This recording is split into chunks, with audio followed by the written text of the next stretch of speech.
As Russian missiles fall on Kyiv, the capital city of Ukraine, residents are fleeing. According to Ukraine's foreign minister, the last time this happened was in 1941 when Nazi Germany struck. Then, around 130,000 Russian military men, mostly from the 20th and 8th Combined Arms Armies, participated in the large-scale Russian military invasion of Ukraine.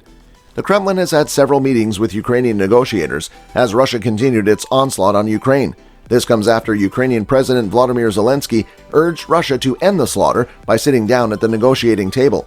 According to Zelensky, the Russian invasion has killed hundreds of Ukrainian troops and civilians, with thousands more injured. The Russian military's plans have not gone as well as they had intended.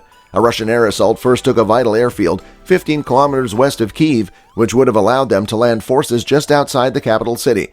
In a counteroffensive, Ukrainian soldiers have now retaken the city. Ukrainians also claim to have blown up a crucial bridge north of Kyiv, halting a contingent of Russian tanks.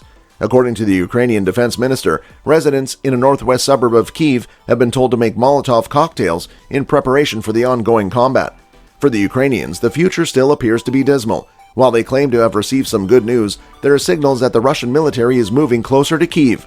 More troops have been spotted in Belarus, heading towards the capital city. According to a senior American defense official, this is only the first stage of a larger-scale operation and invasion, with the Russians prioritizing the capture of Kyiv. Western intelligence forecasts that Kyiv will be encircled and that the Russian military will be able to do it shortly because of an overwhelming military advantage. According to a top Western intelligence officer, the Russian government wants to topple the Ukrainian government and insert a puppet regime. There's a genuine sense of bewilderment. Many Ukrainians, for example, did not expect the war to erupt in such a spectacular and large-scale manner. Yet Ukrainians are gathered in a town square in central Ukraine with numerous men of various ages to join in the defense of Ukraine. Ukrainians are still trying to figure out what this stunning turn of events means for their country's future. However, what is evident is that military-age men across the country are ready to continue the battle.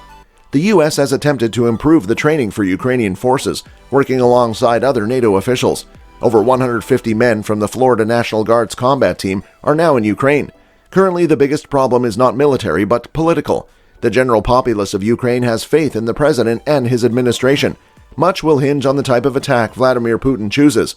There isn't any desire for political surrender in Ukraine as of now. The military of Ukraine is presently expected to have 145 to 155,000 soldiers, with the military army accounting for the majority of them.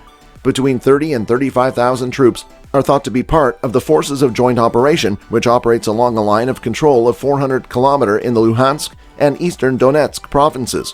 However, there is still a lot of antiquated armament and equipment, as well as a lot of ancient vehicles and technology. The Ukrainian Air Force has a small fleet of helicopters and old fighter jets that would be rapidly wiped out if a big new Russian assault occurred.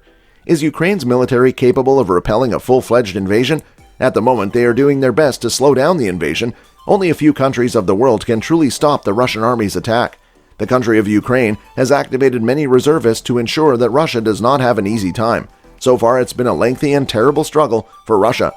Russia is supposed to be powerful enough to eradicate the military of Ukraine. All previous evidence would suggest that there won't be anything left, so the Ukrainians won't be able to gather anything afterward. It is supposed to be crushing and overwhelming.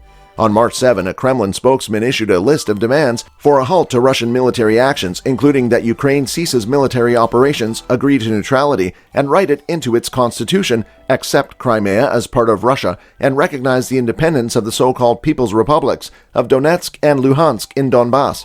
A new government for Kyiv and a past demand for demilitarization have gone unmentioned, but they are virtually certainly on the list. It's hard to imagine the Zelensky government agreeing to these demands. Nonetheless, on March 8th, Zelensky hinted that he might not pursue NATO membership any longer and that he was willing to compromise on Donbass. He stated that he would not accept ultimatums and that a genuine dialogue with Moscow was required. The Kremlin did not respond well to Zelensky's remarks. While no one expects the military of Ukraine to withstand a full-scale Russian assault, Ukrainian officials have given the suggestion that depending on how and where the invasion unfolds, a determined partisan opposition could emerge. The whole scenario would certainly escalate to a drawn-out guerrilla battle that will be exceedingly traumatic for both sides. Ukrainians are driven and resolute, and President Volodymyr Zelensky has proven to be a great and inspirational wartime leader. But for the time being, the subject of Russia triumphing is an if, not a when. If the Ukrainians hold out, a stalemate could result, with both sides fighting but unable to dislodge the other. If Russian military costs rise too high, the Kremlin has the option, though Putin would not want to use it, of calling it a day and returning home, perhaps with a victory announcement. The discussion for today has come to an end. If you enjoy this video, please subscribe to our YouTube channel so you can see more like it.